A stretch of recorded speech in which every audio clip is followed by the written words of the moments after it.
Hello, guys, and welcome to episode number 18 of the Heritage Agendas Football Podcast. As always, it is Abdi and myself. How we doing, bro? I'm good, bro. How are you? Good, bro. Another long ass week. Very good. Yeah, and it's getting cold.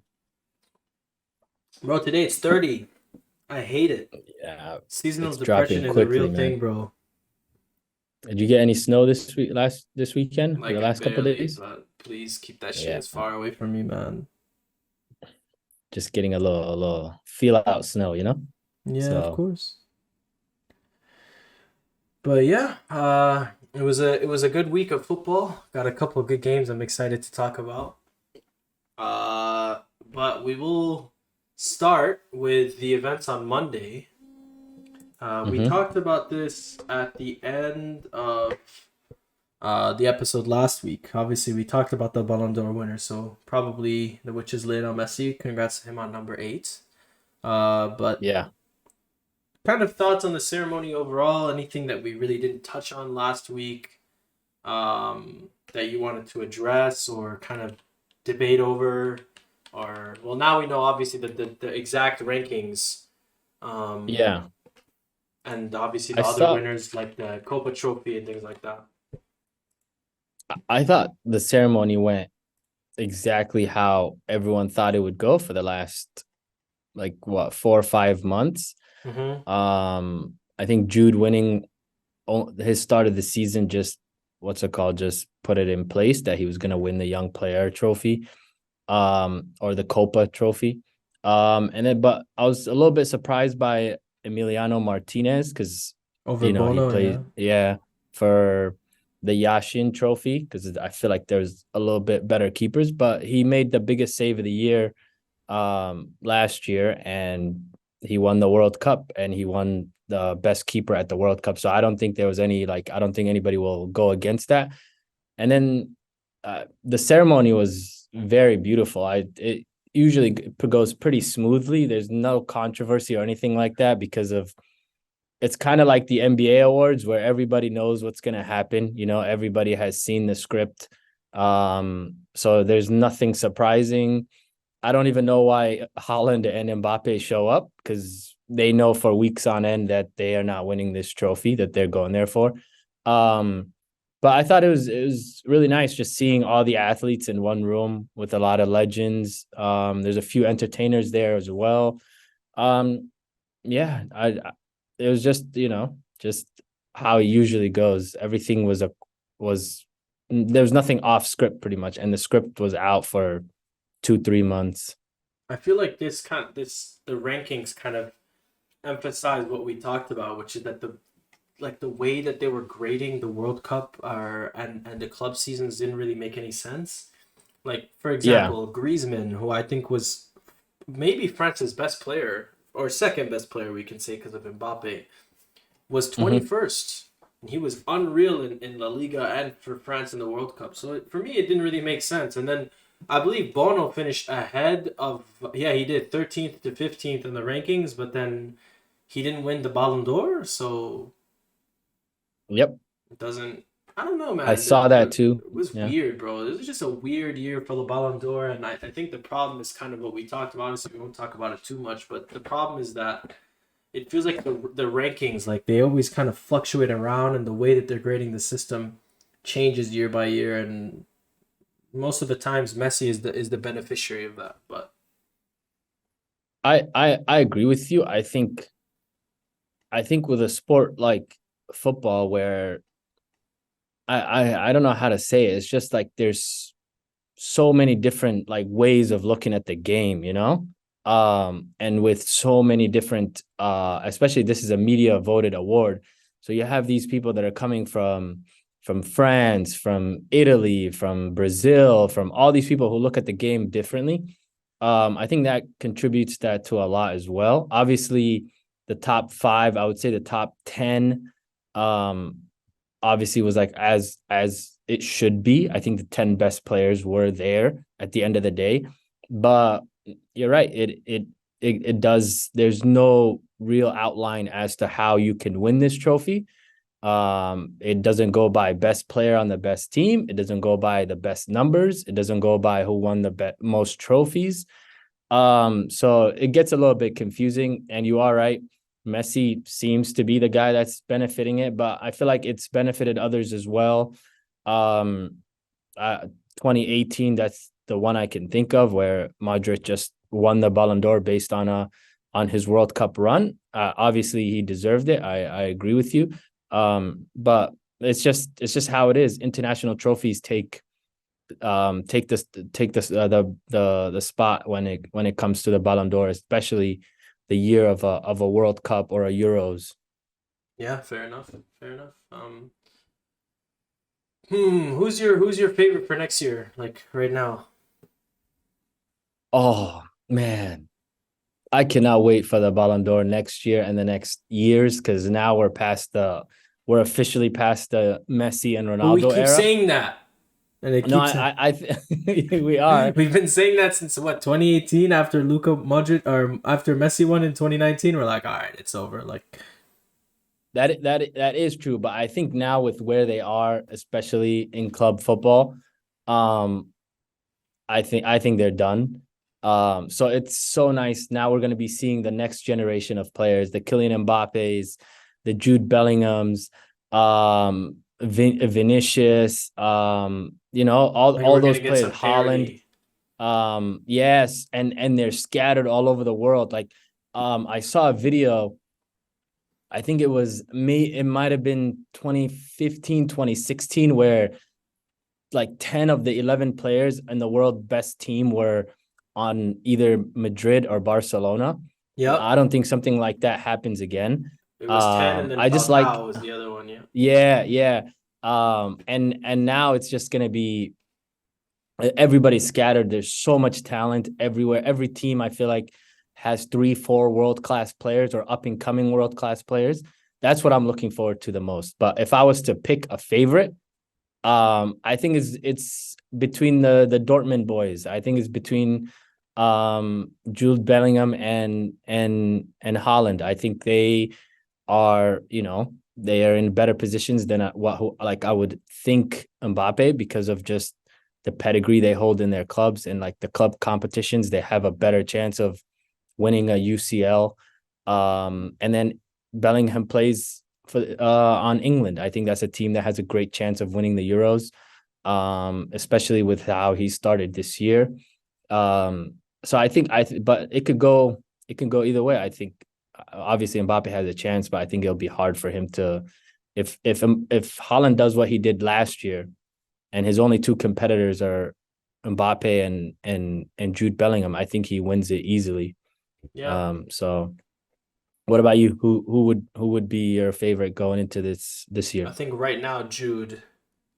Yeah, But I think the Euros this summer is gonna be huge, and there's only one guy who's gonna get crazy numbers at the Euros, and that's probably Mbappe. like, But he yep, has to win the Champions League or go deep, otherwise he has no shot. absolutely. I agree with you, but I think Jude, obviously, Gareth Southgate, has him in a freaking padded cell when it comes to international football. But if he keeps playing at this, I don't see why not. He doesn't continue this run. Yeah, no, I agree. Him putting up numbers it's become the norm now. But he has a great chance. Holland still needs to qualify for the Euros. I don't. It's going to be hard because they just lost. I believe they lost to, was it, I don't know who's in their group. They lost to Scotland, I think. I know they're in Scotland's Yeah, they're group. not in the Euros, Um or they have to win yeah. like the nation. The Nations League thing is really weird, where like they have to. The Nations League teams can make the Euros, no? I'm not sure. I don't know. That's I the way I think you get understood it. I remember that's how Portugal qualified a couple years ago. Because they went into like a playoff with Italy, and Italy was the one that was That was the kept World out. Cup, though. That was the World Cup. Yeah, yeah, yeah. Yeah, so I don't know if you can qualify through the Euros for that, but I'm not sure. Yeah, that's how Portugal qualified. Yeah, so 12 teams will compete in the playoffs in March of 2024, and they're in that playoff from the Nations League. Okay, so Norway finishing third, that would put them automatically in that playoff. Because they're they did well in the Nations League. They're in the playoffs, Okay. which is the way I understand it. I don't even. They might not be in it. They have. I think they need like fixtures to way they would the way to work really special. They are not in it. No. Wait, Italy didn't qualify again? No. Wow, dude, Italy's finished. You're right. I remember. Yeah. Wow, that is crazy. But So I'm not sure, but I think Haaland needs to qualify for that. But I think club wise, Man City has a great chance of repeating everything they did last year. And he's on pace to do exactly what he did last year. So Haaland and Jude would be 1 and 2 for me for the favorites for the award. And yeah, Mbappe obviously third. And I think Vinny would be in the race as well because he can just pop off anytime. he's a super villain, Mbappe. Now, did you see his facial expressions at the ceremony? Yeah, I saw he was like, He's wasting his career in that club, bro. absolutely. It's just sad to see. It's he I don't know. It's funny where the whole world knows what Mbappe is thinking, and he knows what everybody's thinking looking at him. So he just needs to make a decision and go where what's best for his career. So Yeah, no, I agree with you 100%. Uh, let's move on from that to one of the favorites that we were talking about for the Ballon d'Or, and that's Jude Bellingham. And yeah, both of us said that he would score. yeah, You said he'd score twice, right? I did. Yeah, You said, did you say 2-1 or 3-2? I said three. I said 3-1? 3-2. 3-2, 3-2. No, Okay. 3-2, 3-2. I said two. Did I say a draw? Yeah, no, I said a win. I said a goal and a win. You said 2-1. I think you said Oh, 2-1. I did say 2-1. I did say 2-1. Yeah, So yeah, it was 2-1, but not only did he score a goal, he scored twice. And the first goal was a thunderbolt. That was a crazy, crazy goal. yeah. You want to go ahead and talk about this one? No, please, you go ahead. I mean, I thought Take the that floor. I thought the game changed when Kamavinga came in. I think that's when the game really flipped on his head, and he was fantastic all day on the Absolutely. left. Uh, it's another one of those wins for Real Madrid this season. They just keep finding a way to win the game when they're not at their best. Although they were great for really long stretches of this game, Yeah, they keep finding a way, and credit to them. They go down early. They deal with adversity, and once again, bro, Jude just does. I feel like there's, you score 3 tap-ins or you score 3 goals like in the box where the ball's bouncing around. All right, cool. You're having like luck. This is like the 8th time he's like always somehow he's just in the right place. Maybe it's like the best purple patch we've ever seen. The first goal was crazy. yeah. I don't know how Ter Stegen didn't save that. He saw it coming. He was looking at it, But it moved. jumped It was in the so way. fast. I know. Oh my god. And the But second goal was a like great finish in the right place. He just was keeps that you think surprising. that was a pass by Modric? Was that No, no intentional? chance. Absolutely No no chance. chance. He was I trying to don't think he control even that saw ball. him. No, no, hell no. And for it to perfectly bounce over the defender, Yeah. no chance. No chance. He was definitely trying to control the ball, but crazy, man. Crazy player. I think now it's 13 goals and 3 assists in 13 games. Um and You know it's how just crazy like that is? the he's just like whatever we think he's gonna. Now we're like predicting him to score 2 goals. I don't think ever. I remember at the beginning of this, at least this season, I would be like, okay, he's not scoring anymore. The scoring run ends today.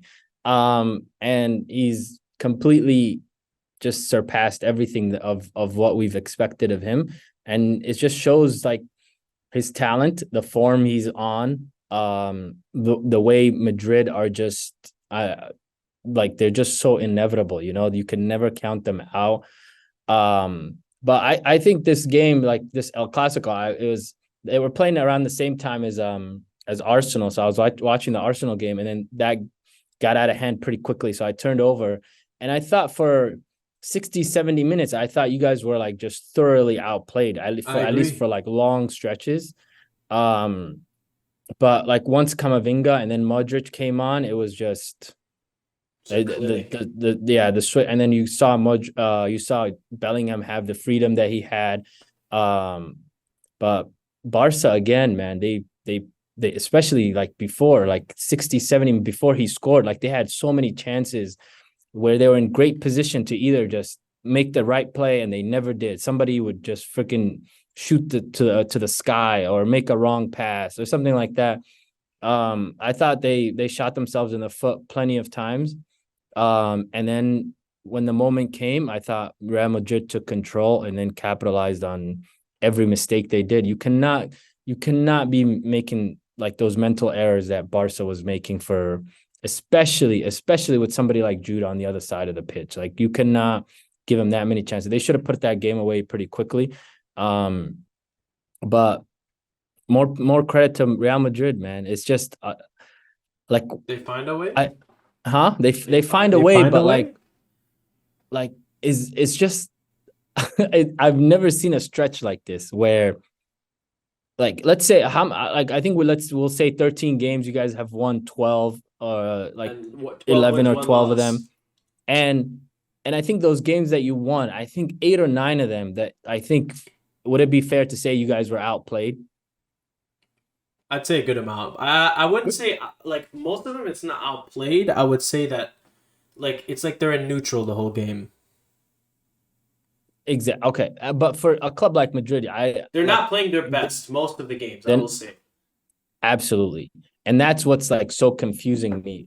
I like just throwing me off because it's like I've seen plenty of games this year where I don't think they should win, or I don't think they should even get a result or a draw or anything like that, and they just win convincingly at the end by the score sheet. Yeah.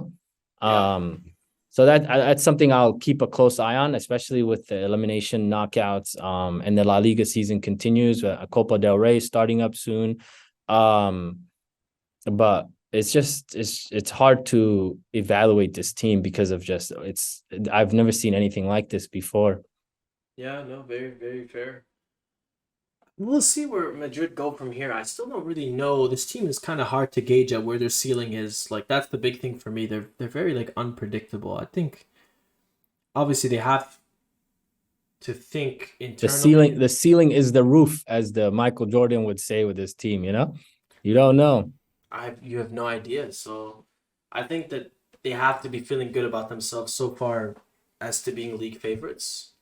They've been very very good, and obviously They're in the driver's seat right the now. Champions League is their competition. So it's a three-way tie right now for first. Girona, who are absolutely cooking, and we don't talk about them enough, who they beat thoroughly 3-0 away. Yep, they destroyed them. Yeah. And Atletico Madrid, who if they win their game in hand, will be tied with both teams, and Barcelona, who are just 4 points behind those teams as well. So very interesting season for La Liga. Yeah, it's a close season. Especially the top four and Girona just being so just they were not meant to be there, but they've hung around, especially after getting completely dismantled by Madrid. They're still winning games and they're right at the top. Yeah, we'll see. We'll see where it goes. I think right now, if I had to put it there, I'd say maybe league winners and a semifinal would be a pretty good season for them. I I think you get that and you're like, that's an excellent season. I would agree. I'm a league title. I think right now, I think you guys are favorites to win the league, but with just the on field product is just like not where it's It's like not at least where you can convincing. predict yeah, very Yeah, no, I unconvincing. agree. And next summer, I mean, the rumors for this upcoming summer are crazy. Obviously, we already know who's going to be at the forefront of those rumors, and that's Yeah. Mbappe. But a lot of movement this week on Alfonso Davies, where that's starting to look like it's more and more likely. Which Vinny and Davies would be the craziest left-sided combo. Like I have no idea how those people would link up. Like that is illegal. And the rumors today that they're gonna go after Gonzalo Ignacio from Sporting. So in the January, which if you know anything about Madrid, they never buy people in Yeah, they don't do January. that. Yeah, they don't believe in that. So we'll see the truth to those rumors, but yeah, we'll see. It's been a good season so far.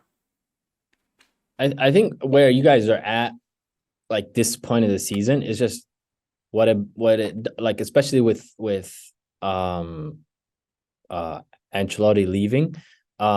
It just gives you enough, like, you just have so many options where you can go, especially with the, like, because the board decides who comes in. A manager doesn't really make decisions for this club, at least when it comes to transfer targets.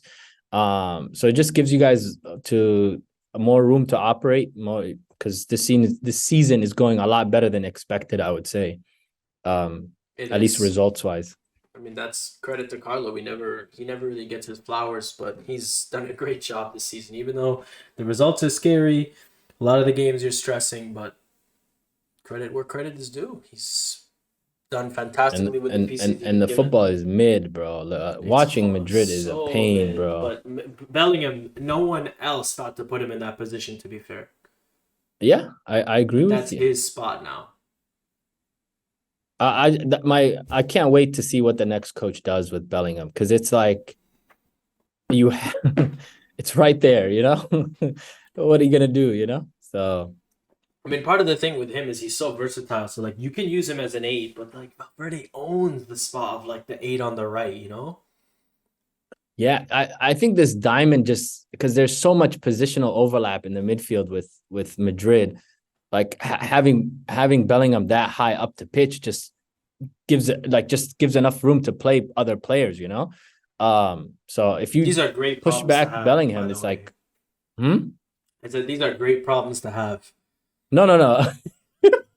No, I think so. I think those are great problems to have, but I think some coaches would overthink it, and would just stick to the status quo, which I don't think Carlo Ancelotti is like that at all, and he's revolutionized what Bellingham can be and what his potential is.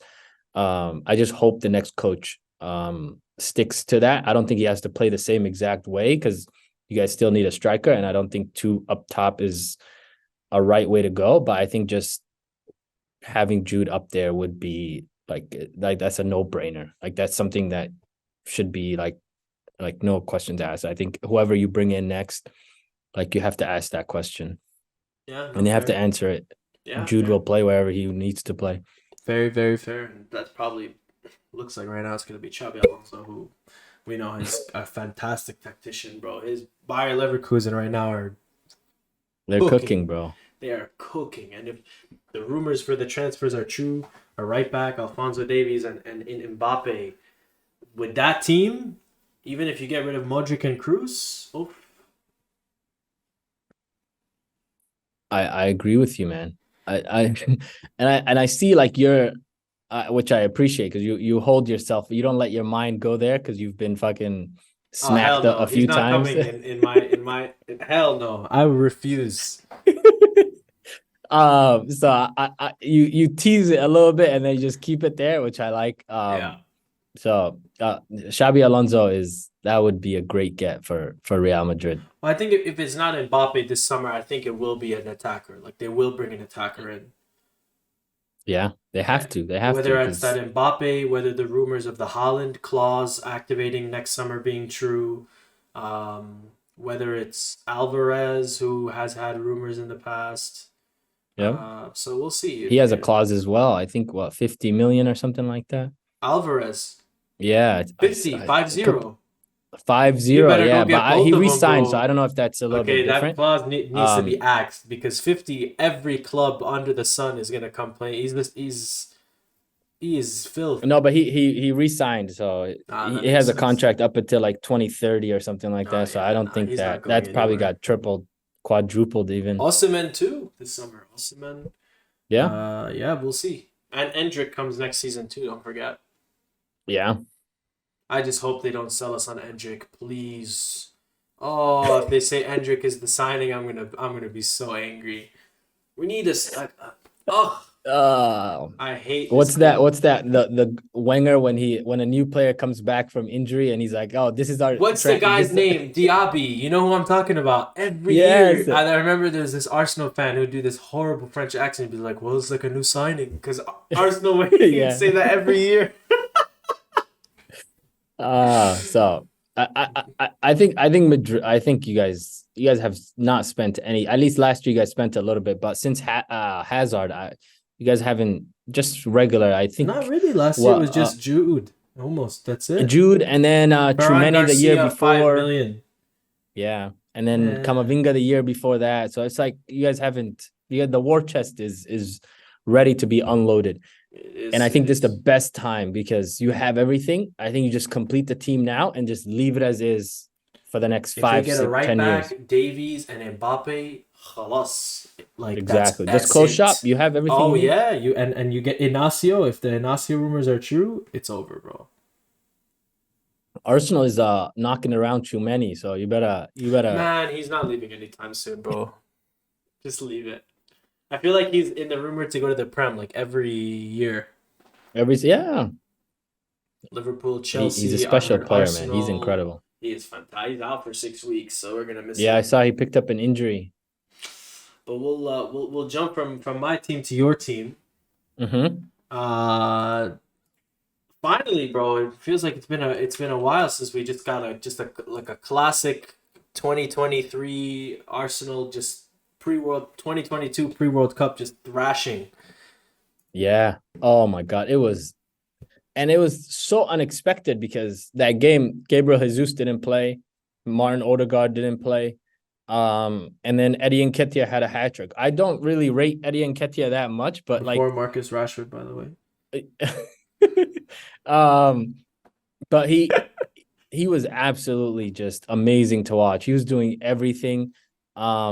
Three classic goals, like just incredible goals, The especially last his one his was the last one was insane. Oh, amazing. And then he Henry had a S chance at 4, and then he gave up the penalty to to Vieira, Fabio Vieira, Patrick Fabio Vieira. Vieira, and then the fifth one was Tomiyasu, who's like climbing up the charts as like my favorite Arsenal player. Like I'm so happy for So him. versatile. Um, so incredible. I remember he after the game he said his mom passed away last year, Yeah. which was just so sad to hear because of just like what he went through last year, just on field issues, just And that we didn't basically, know. and we didn't know. He was injured all the time, and then he made a few mistakes. And I remember earlier this year, people because he came into the season hurt, and people were wanting him out and being sold and stuff like that. Kept But keeping he's Balogun, yeah. so I'm just so happy for Tomiyasu. He's becoming my favorite player on the team. But it was a classic, just a 5-0 thrashing. There was no, it was I stopped watching like right after the third goal to go watch El Clasico because they were on at the same time. But it was lovely to see. I saw the lineup and I was like, oh, it's gonna get ugly because we had no creators, nothing like that. And it was just Eddie Nketiah stepped up to the plate. He has 5 goals this season in 10 games. You can't ask anything more from a backup striker, you know? So Yeah, I agree. I agree wholeheartedly with what you said. I think it was finally refreshing to kind of see the Arsenal that we kind of expected, which is just thoroughly outplaying their opponents. I think Declan Rice, he's been a fantastic addition. 10 out of yeah, 10. We haven't really been talking about him enough, even though we do a lot. But now that he owns that single pivot, like number 6 role in that 4-3-3, it's refreshing to see it, and even taking what Partey did last season to another level, in my opinion. Like, he just gives you that and more. absolutely. And he has something that Partey will never have, which is he's on the field 99% of the time when you need him. Yep. And I like Partey. I remember even like these number 6s. Rodri, I remember it took him like a year and a half to like be who the player he is now. Partey took a full year. Declan Rice has like just come in and instantly, just within a few weeks, has made that position his. And he's so versatile. He can play on the left, he can play on the right, he could just sit back, he can drive the ball. And he's been contributing. He has like 3 goals and assists in his last 3 games for Arsenal which is just an incredible. I personally just like just the performance week in, week out. But like when you're adding that 2 goals and assists, it's just just a perfect player. Like Jude has been the marquee £100 million signing of the season, but I think Declan Rice has played just as well. As well as Like Jude. obviously without the goals and stuff, I but I think he's think been he's up there played though. absolutely, yeah. Like in terms of instant contribution, playing fantastic on that level for sure. Like Yeah. well worth the money. Very, very Yeah, worth it. nobody's talking about £100 million with those guys. So Yeah, no. other people, we're still we're still looking, On a but certain team, a certain couple of teams, I feel like are always in the mix of things. But yeah, very good performance, and they play Newcastle this week, and then Champions League. yeah, So it's gonna be interesting to see, and that's really what Arsenal have needed, that clinical number nine, and who really steps into those shoes. Maybe it's a revolving door of one week it's someone, one week it's another person, but obviously this was not the example that we're talking about, but in these big yeah. games, It's Sheffield United, so it's not a. It's just like it's just the game on the like the schedule, and you have to get through them. Obviously in a tight title race, Tottenham have taken a 2 point lead, obviously. And Man City's right there. very, After very their own tight. thrashing of this weekend. So I mean, yeah. Now that you mention it, we can talk about. Ooh, first of all, I never do this. I can't really. I never do this, but I said City clean sheet and a win. Did I not say 3-0 too? I think I said 3-0. you said 3-0, yeah. Oh, I was on fire last week, and you said United would win, which was one of Yeah. the big talking points for controversy. Well, I'll start with you because I have my disgusting United agenda, but Yeah. what? Because you thought that the result would be different. So what I disappointed I you with thought United? I thought United would win because one, they're playing at home, and two, they always gear up for a big game. Obviously, it's a derby, but they're always at home. They're a threat to win. At least get a result. But I was watching the game, and within like the first 15 minutes, you could tell this was going to be a 6-7-0 game. If Onana didn't save the goals that he did, Haaland had like 2 or 3 headers where it was like saved from the goal line, like nothing else, just direct headers that Onana just happened to be at the right place at the right time. But it was just a mismatch in all aspects of the game. They were dominated in every side of the ball. They lost every 50-50 ball. They lost every duel. They lost every just anything. Like they like I was just taking notes, and like the only thing my notes say is Bruno and Rashford, because I was like, I don't see them on the pitch. I need to remind myself that these guys were actually playing, because they were so bad. Rashford had a chance, I believe, like the 60th minute mark when they were down 2-0, and it was like a nice cross, and he hit it on his chest, and he waited a little bit and just completely missed.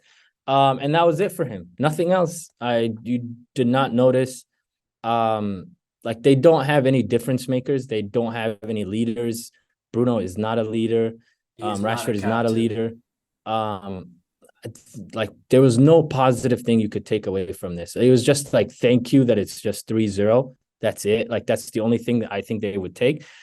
And then Haaland showed who he is. Foden played exceptional. Grealish was a beast all night. And then Bernardo Silva was amazing. Like it's just No KDB. This team gets like the KDB names back I'm soon. listing compared to what was on the other side of the pitch, it's just a mismatch. I don't know how this club is functioning right now. They've lost half their games this season. There's nothing they could look forward to, I think, just other than maybe another Carabao Cup trophy. And I don't think that will be enough this season to save anybody's job.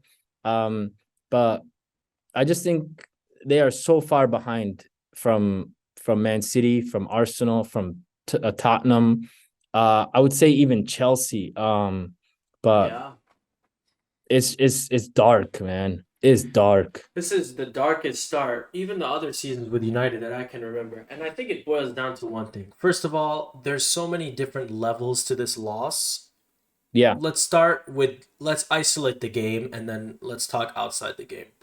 Um, I might ramble for a little bit, but please, um, please. first of all, I thought the team selection was questionable. Maguire and Evans against Alvarez and Holland. If you told me that last Wednesday when we recorded, I would tell you that it wouldn't be a 3-0, it would be a 6-0, like you said.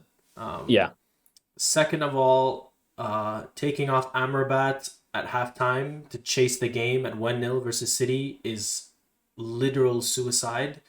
yeah, Against City, you have to pick your moments. They are not the type of team that you can chase a game for 45 minutes. They don't have the talent to do it. It just doesn't make sense. Um, yep. And they ripped them to shreds for the they second goal. they It just did. They come and bang. 4 minutes into the half, they score. I Mhm. think so that responsibility lies on Ten Hag, who obviously I've been critical of, but most of the stuff with him is I think that this kind of bleeds into the second issue. First of all, I don't like his man management. I think that's been poor. I think his lineups to be 75, 80 games into a United season, and I think if you told him you have every player healthy, give me your 11, I think he would know it. I think that's a problem. Uh, Obviously, that there needs to be a fine line between favoritism and knowing your 11, but I think that he just yeah, doesn't know it. I think if you told him, give me your 11, he's been mixing and matching Bruno in the middle, Bruno on the right, McTominay up the field. McTominay is a DM, Amrabat on the left, Amrabat is a DM, double pivot. Are we going to do this? You know what I mean? So, yeah, very confused, I would say, is the word. Um, I would say I think that firing him, of all the criticism I've had of Ten Hag, I think that firing him would be very short sighted. And just to start yeah, the cycle over, I think he does need time to. I think he's only played 76, 77 games as a coach, which is nothing. Give him. He needs another season and a half minimum. It's dark. I agree, and I think it starts here. And I was listening to Sky Sports, who usually just says a bunch of nonsense, but there was a couple things I actually really agreed with. I think hmm, United is one of the only clubs that spends this amount of money that you just never have a fingerprint on why they're spending the way they're spending. And I just don't think it makes any sense. For example, Ten Hag, we look at the profile of the players that he's brought in. Onana as a goal play as a keeper. Great, fits the style he wants to play, even though we don't even know what the style is. I feel like that's part of the problem is we don't even know the way he wants to play. Um, Amrabat, Casemiro are just two different types of midfielders, even though they're both hmm. DMs. And you bought Casemiro last season, and you're already buying his replacement this season is already a big problem. Yep. Uh, Lissandro Martinez we talked about. Who did he bring in? Rasmus Højlund, Anthony, Mount. Mount. These players don't make any sense. Okay, you're gonna buy a striker like Rasmus Højlund, who's a big physical 6'4", back to the goal, quick, can finish player, right? But next to him, you're gonna have Anthony and Rashford, who are primarily wingers who like to cut inside and shoot. So like where is the continuity between what you're buying, what you're using, and the way you're recruiting? There's no all of these feel like they're just like there's a huge disconnect between every single element. So it's just like it feels like they're just spending to spend. So like let me give an example. Like how many different even at United, maybe this is a Ten Hag problem, maybe this is a giving too much importance to the manager. When Mourinho came, they struggled. They got Lukaku, Fellaini, Ibrahimovic. Who else did they buy? They never bought a center back. But Yep. He was screaming for a center back. those type of Mourinho. players were all the same profile. They're big physical players. Okay. When Klopp went to Liverpool, who were in a horrible situation when they got there, he was buying high intensity players who fit in a collective scheme. Obviously, they got lucky, and we're not asking United to go 12 for 12 like Liverpool did, where it felt like every single signing was just a hit, like home run. Yeah. But it just doesn't feel like there's. It doesn't make any sense. If you wanted to use Marcus Rashford and Anthony on the wings, why don't you buy a striker that can link up the play, who has no problem dropping back maybe between the lines, to play like that? And we clown Manchester United for their lack of creativity with recruitment, but I think the more striking thing is it just feels like they're spending to spend, which is the most dangerous thing you can do as a club. And now it just feels like they're in this like this really weird phase where they're spending hundreds of millions of pounds and they're getting worse. And it doesn't feel like they're any closer. It feels like we're farther away from answers when we started the season than we are than are right now than when we started the season. I Yeah. don't know. Curious to see what you kind of think. I know that's kind of loaded because I just said like six things at once, but No, I agree with you with the like the striker situation, right? And I think he identified that problem last year pretty quickly, and he brought in Weghorst, right? As somebody to link up play, and they were pretty successful. Obviously, Weghorst did not produce, and that's where it kind of fell off because the guy was giving you 0 goals. And then they go away from that completely in transfer window. I don't think Rasmus Højlund was somebody they identified early in the window. They were just like, okay, we need a striker. They look into everything, and he's a guy that he's freaking 19 years old. He has less than 20 goals to his career goals. But the spending to spend has been always a big issue because like United are not like these like self-sustaining clubs. Money is always there.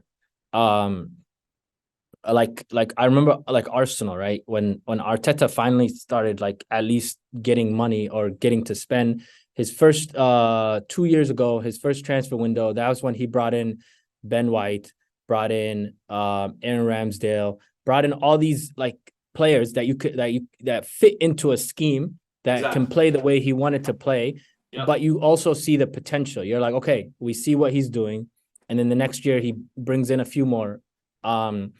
They United have brought in old players, young players, in the middle players, 6-month players, like loanees. Like it's very like it's not very shrewd in terms of business wise. Yep. And I think like I know we've said this before, and Ragnick was the first person to identify the problem. He's like, you need 10, 12 new players. Like these players that are here are not going to win you anything. And I think what Ragnick wanted, I think Rashford was part of those 10, 12 players. But last year, we all know the purple patch where he scored 30 goals. Before that, I don't think Rashford hit 15 goals in the league before that. He scored 30 goals in all competitions, Mm-hmm. which got him a $350,000 a week contract. Now he's there for the next 5 years, which means you're stuck with him because nobody else is going to pay him that much. 100%. Even though Um, PSG were uh, were in the running. PSG, I think we're offering like 60 million, and they laughed. I think now you would take that 60 million, but You'd run with it. you would run with it exactly. You said Ten Hag needs time. He does. I mean, I was of you that just gave him a. sentiment. Go ahead. Hmm? Sorry. No. Like I was of that sentiment at the beginning of the year, right? Where I was like, okay, this is like we've seen at least what he's done before at Ajax. Like the guy can actually put a team together and play a certain way. But you have to admit, like there is like there's no sign of it anywhere. Like there's no sequence that you can put together and be like, okay, this is what he wants to do for 90 minutes. There's no 2-3 game spells where they win and they look dominant, or you can be like, okay, this is what he's trying to do. Let's see if he can do that with an entire team. Um, I think if I'm Man United, I get rid of Ten Hag. As I by the Wow. I give him the end of this year. If he can save this, maybe you give it to him. But I don't think there's no saving, and there's no point in bringing somebody in the middle of a year. You give Ten Hag the rest of this year, and then next year you like just rewrite everything. You get rid of anybody, you bring in a young manager and be like, okay, this is your ship. But they've You run it tried that with however you Ole. want. I I don't think they try. I see, but Ole is not that kind of manager. They did try that with Ole, but Ole is a like jokes aside, like the guy was not a freaking tactical mastermind. But He's the thing just with Ole is at least you could feel like he had a plan, and the type of players he was buying, it felt like they fit a scheme. Like Ole went for young, English players like oh no Maguire, the Daniel only James. Go ahead, sorry. the Ole's transfers and all that stuff. It looks great in hindsight, but he was going after players that he would never sign, and he didn't sign. He wanted Haaland, he wanted Jude. You can say that he wanted all these players, but those players are come on, you're not getting those players. No, I think but, I'm saying Ole in the sense of like he bought and he missed, but he bought and it felt like it fit a scheme. Like, tell me how Casemiro, Mount, Amrabat, and Hoyland and Anthony are meant to fit together, or what type of style, collaborative style that they can play with together, or if there even is one, which it doesn't feel like there is. there isn't one. Like and like I get it. I don't rate Ole at all. So I don't either. But he had a plan. He had a plan. I don't think that was a plan that was going to bring you back or anything like that. It was a bad plan. I agree. Yeah. What Ten Hag has done is spend money and miss. Like you have to identify a coach that you trust that will not miss on transfer targets, because at the end of the day, it doesn't matter. Ten Hag can spend $1 billion and they will fire him tomorrow, and the next manager will get us $400 million war chest. Like, this is Man United. Money is unlimited to these guys. The problem for me is just like, it's sorry to cut you off. Yeah. The problem, you want to keep going, or? No, go ahead. The problem for me is not even the fact that he spent. By the way, I think that factors into the reason I think you have to give him time. You just gave him a blank check of 400 million. You're gonna go give another manager his mess. You're gonna delay you at least have to kind of, you made your bed. Now you have to see, like, you sleep in it. You have to see where this goes. But the problem for me isn't that he's spending money. It's that when you look at it on the surface, but within 5 minutes, when we saw Mason Mount to United this summer, like, how the hell is that? Like, that doesn't make sense. Knew, yeah. It was like, it doesn't fit the profile of this team at all. And now Anthony Martial is somehow still at Manchester United. I have no idea how he gets game time in 2023. To this day, I have no idea. Marcus Rashford, it's just it doesn't make any sense. You can now use Marcus Rashford with a striker who's a back-to-the-goal striker. He will kill that striker's productivity. He is not the type of winger who's going to get a striker 15 goals by delivering good service into the box. Marcus Rashford is so selfish. He will 100%. Never pass the ball. But I think Man United have to decide, like you can see, I remember when Klopp, for example.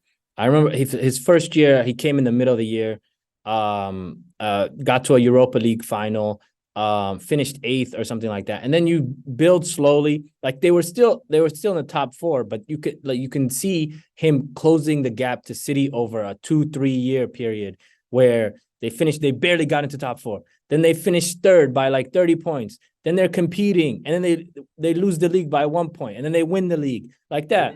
But like, they have to take a long-term approach where you have to swallow 2 years for the next 10 years. Like, because now what they're doing is they're kicking down the curve. Kicking somebody out and then bringing somebody, like exactly what Ten Hag, they're giving him just added, but we need results right away.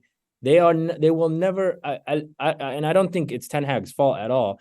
I think it's just like a club-wide problem where they will never accept, like, being like they would rather get second place. I remember when like Ole finished second, but it was by like 40 points where Man City won the league. And like, that's a good season, you know? That's not a good season because you're nowhere near the top.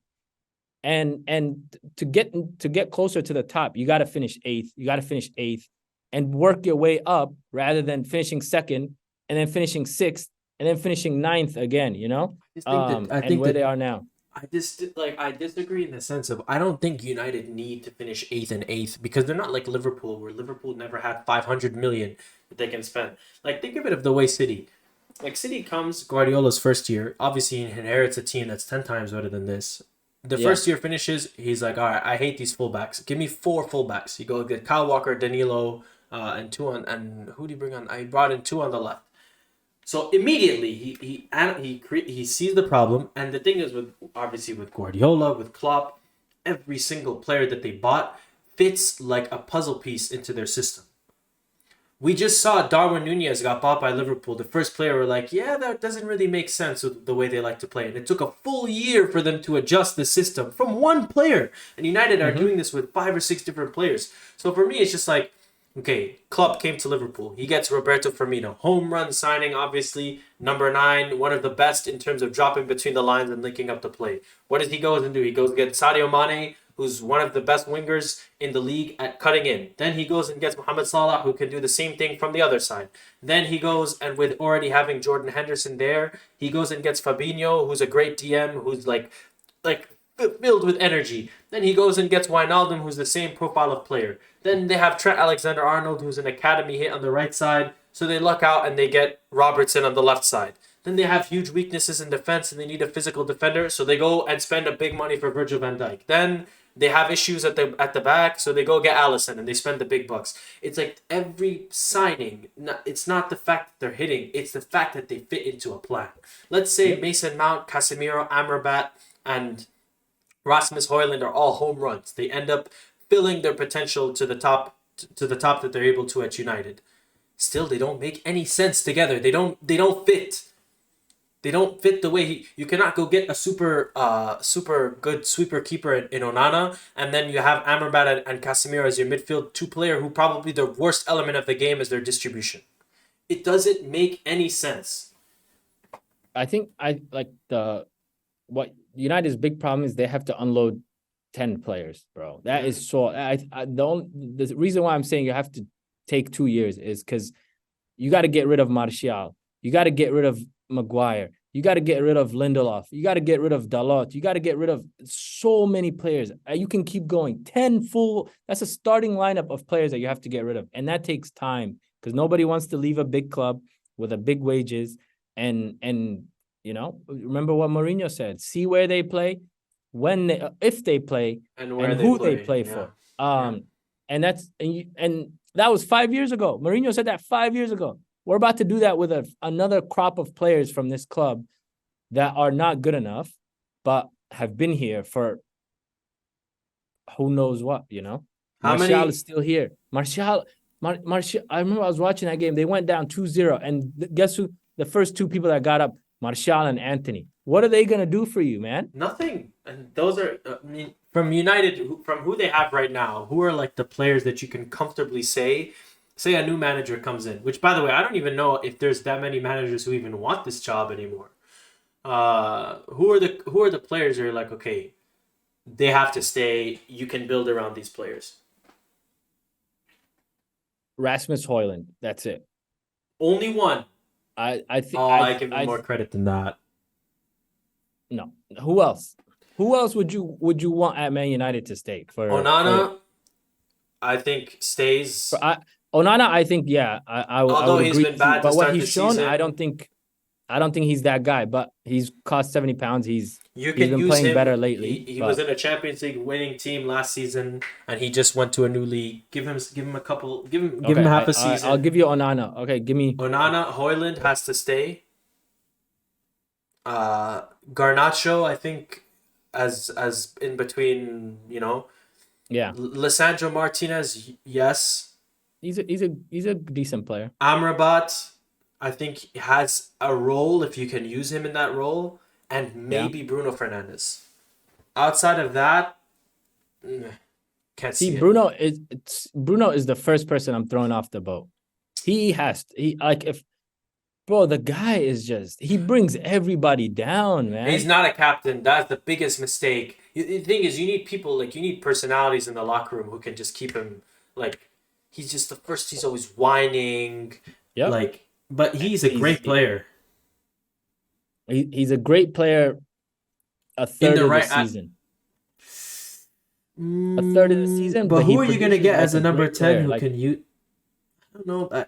Dalot is not bad. Like I think he's Dalot is not bad at all. It's just like they have a lot of players. Like you nothing cannot makes you any cannot sense. Like, and you can have players, but they just need everything needs to fit in a system. Obviously, not everyone is Man City, and we're not asking them to be Man City, but like it just doesn't make sense. You want to use Hoyland? Go get two wingers who. Why didn't they get Doku? Doku would have been perfect with someone like Hoyland. I don't think they ever heard of Doku until he signed for Manchester City. Exactly. So So like it just doesn't make sense. And then I don't know, man. Like they were close to selling Maguire this summer, and then they had a bunch of issues with that. It's just like this does not make any sense. I think if it's just you need to try something new. But if I think Ten Hag will be let go at the end of this year, who do you think Man United goes after? Obviously, I don't think they can get a lot of people, but give me a name that you think they should just have in there, like just targeted right now.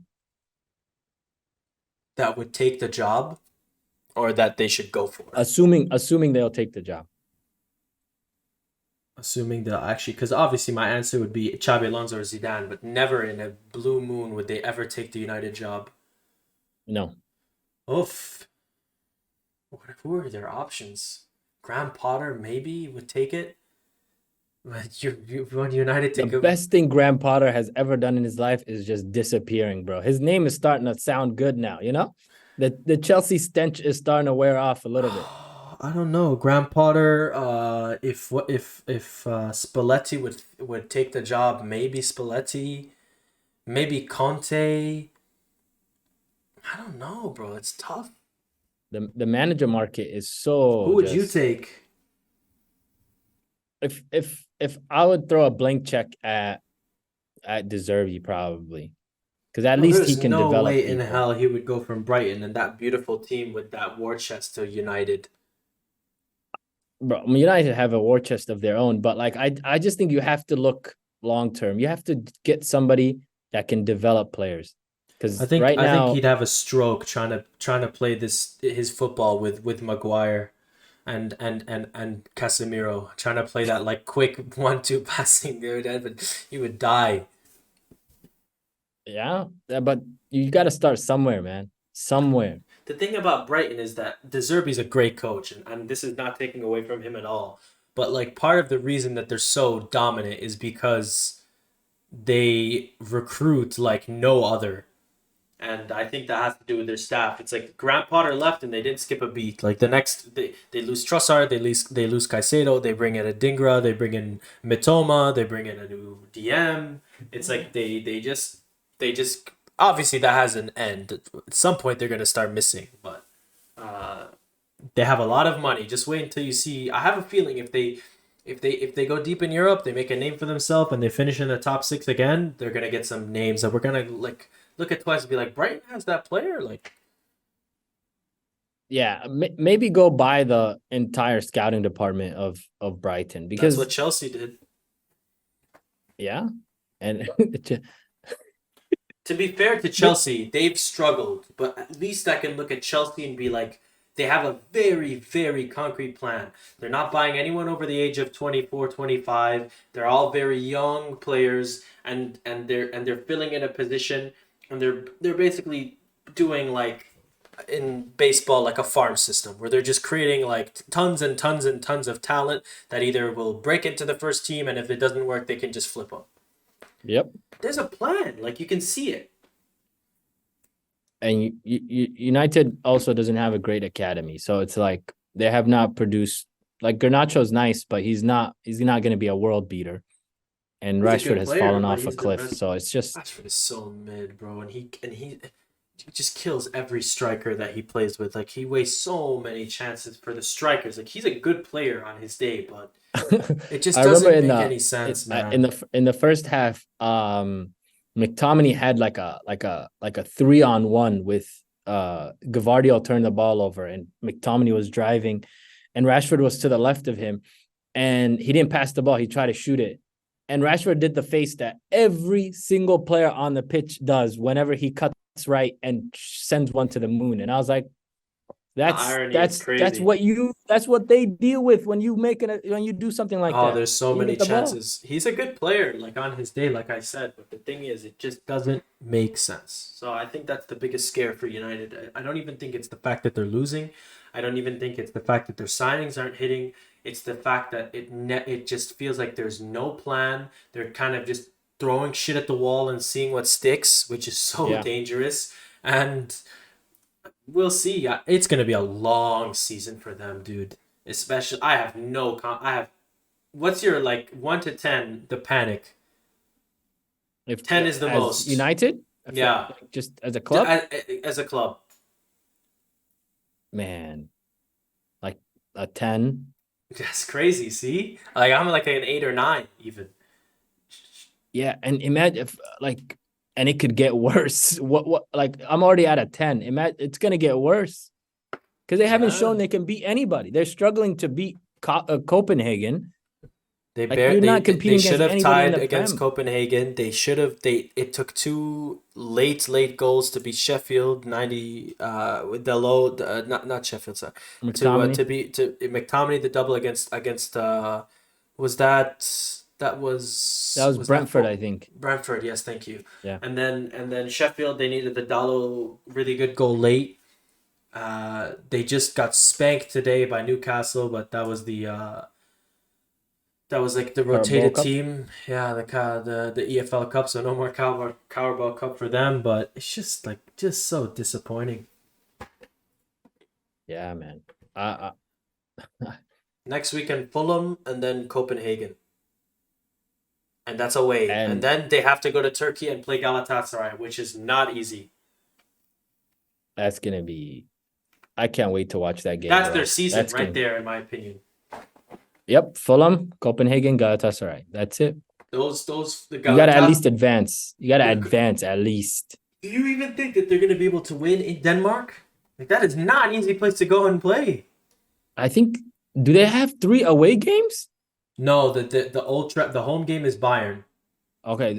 I was about to say that would have got spooky. No, it's They away have Copenhagen, away Galatasaray, home Bayern. Which home home Bayern is Bayern. not fun. Bayern's so that yeah, that's Bayern's going through them, but Bayern could be already qualified and might rest everybody. They were But qualified when Bayern they doesn't played do anyone Barca. favors. They like fucking with people. Yeah, they literally smacked Barca 3-0. Remember when Barca like needed a miracle and they played the whole first team? Like they do not care. No, they don't. No, they don't. If they don't win at Fulham this weekend, panic. It is time to panic. I still there's for me you just have to they're eighth. They've won 5 games, they've lost 5 games. You can't reasonably fire Ten Hag after you give him a blank check like that in the summer, but oof, it's gonna get ugly and fast. If things don't change soon, good luck. Especially if they finish bottom of their group, Yeah. man alive, there's gonna be problems. Even if they finish third, they don't have a chance in Europa League. It doesn't matter. There's no happy ending to this. Yeah, Somebody no, just gotta, yeah, we'll there's see. no happy ending. But next week, I mean, yeah, next week is Champs Week, so we'll see. See where things go.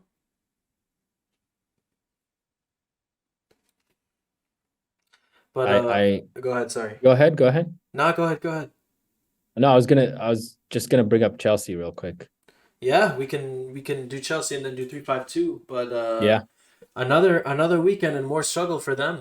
It feels like Yeah. anytime it feels like they start to turn a corner, they just go right back down. And we said it, like it's just the tale of a young team, That's just the Yeah. story where there's no consistency. But I like that they've had results, They have stuff that they can build on. It's just they just can't put it together for more than a game, even barely sometimes a game. But they were completely outplayed in the second half, ripped to shreds by Brentford that just sat back and just attacked every They time. sat back. Yeah, Um, exactly. And Cucurella got cooked. They were just attacking him all freaking second half. So they have one win in their last 13 home games. One win in their last You know how 13 home crazy games. that is. Chelsea. But they get Nkunku back, and I feel like the jury's gonna be out when he gets back because they need that number 10 so badly. And the thing is, a front four of Mudryk, Palmer, Nkunku, and Jackson, like on paper, which it's always been for Chelsea, I have faith. That's So it's not bad, bro. Palmer is so nice. Palmer is cold. man, City's reserves are just do miracles. Look at what it did for Arsenal too. Their bench is just special. Come on, bro. Come on. Don't They do gave you that. Jesus and Zinchenko, and they like Jesus You walked in are the first game shameless for against. that. Oh, Man, Jesus walks into Arsenal. I'm like, wow, this is like. I remember Twitter was going crazy. They're like, this is crazy. no, bro. Bro. I remember watching Jesus against Chelsea in that preseason, and I swear to you, I fell to my knees, bro. I didn't think he was that good. I've That's their never seen. bench. That guy He could is barely make the incredible, starter. bro.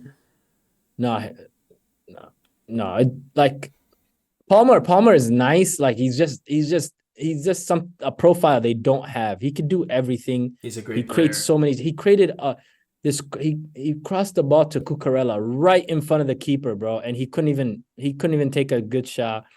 But yeah, the City reserves that nice stimulus is Arsenal. It took Arsenal to another level. But like Gabriel Jesus, man, when he's on it, bro, I like aesthetically, like he's like sometimes I have to control myself to like how good of like That what is I can crazy. say. But he's like the greatest football Nah, player I've he's ever seen, bro. crazy, bro. The first game against Palace, when he like the first action, I think he like almost dribbled like 6 guys. You know what I'm talking about? The Oh first my! 5 minutes, I was like, bro, who is this?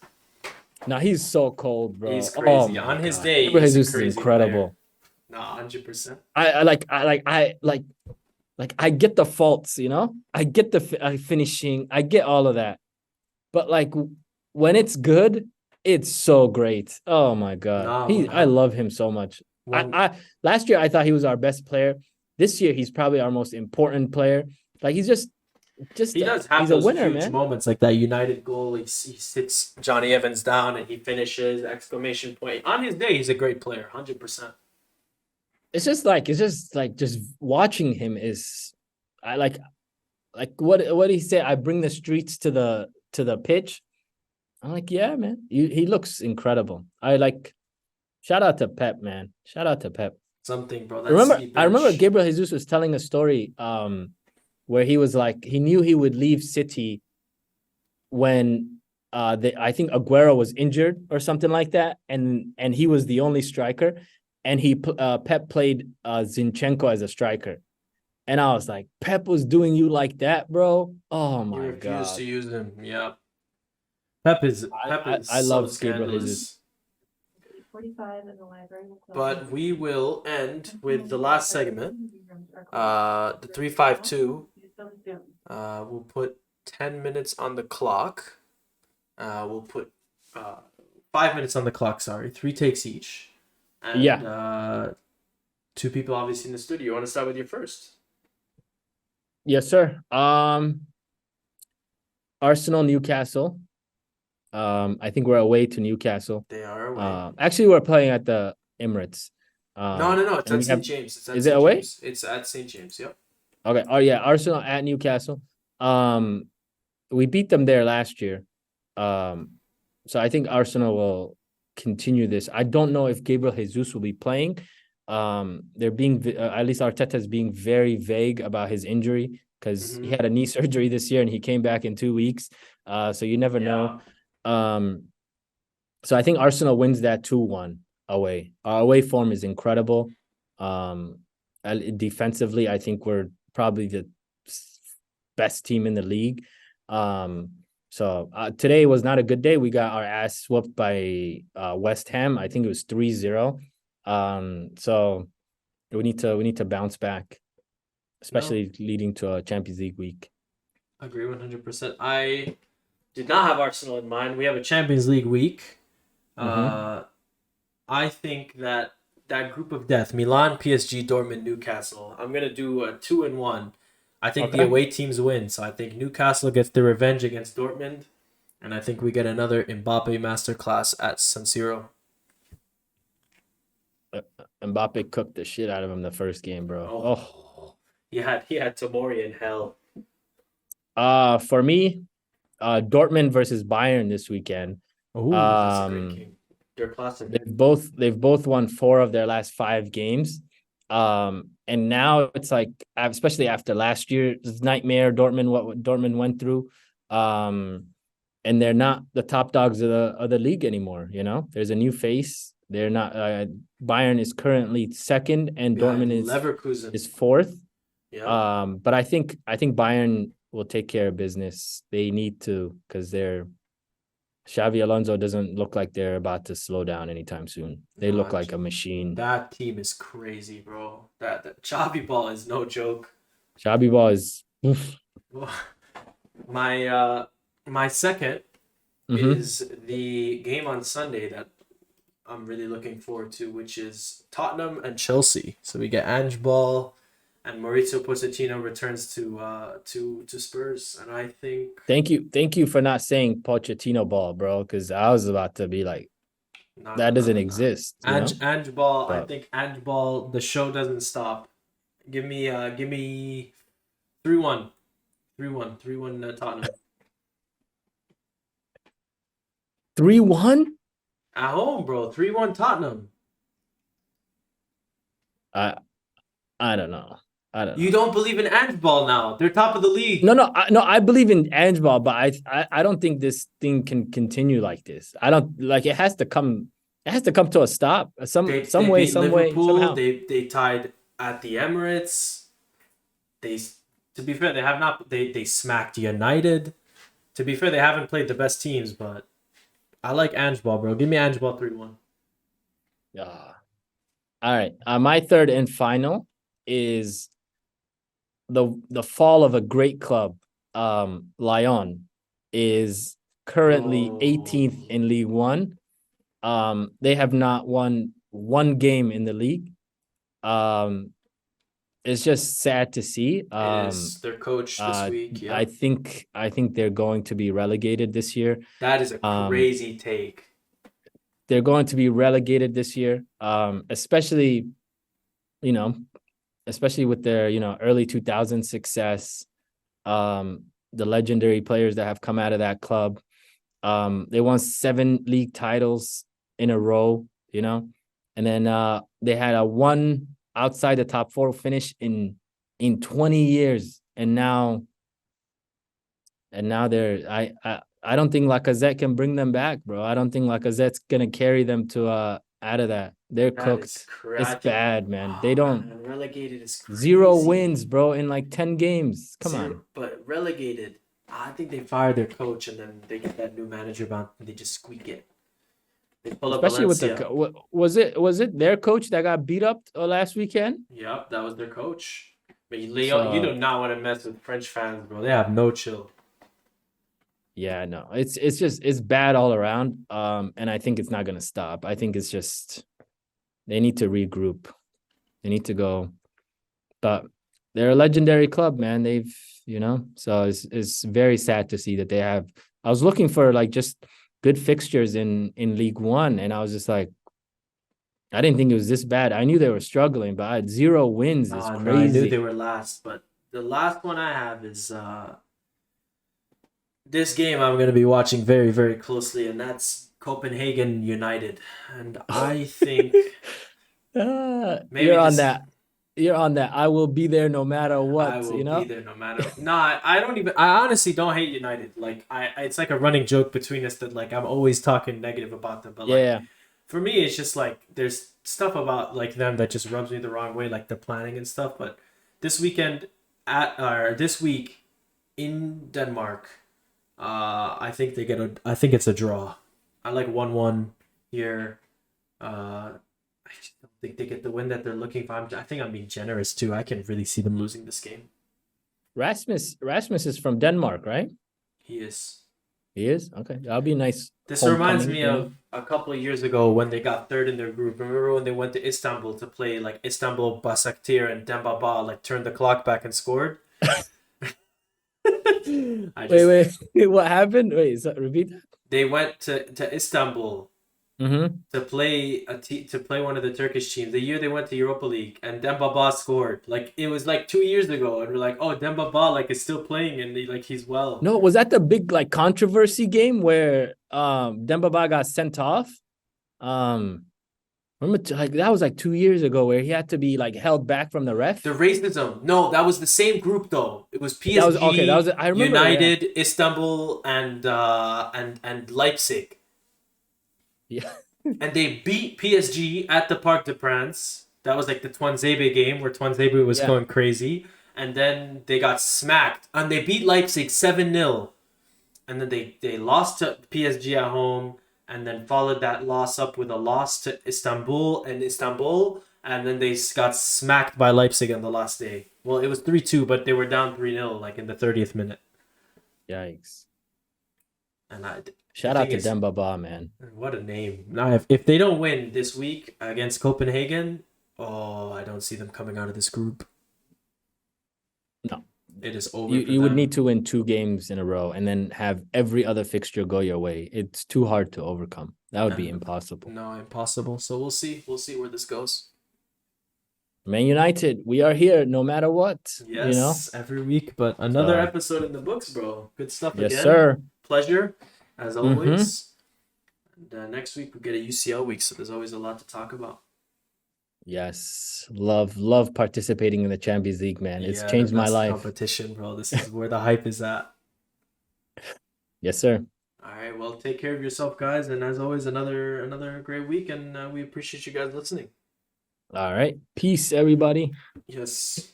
Inshallah. Inshallah.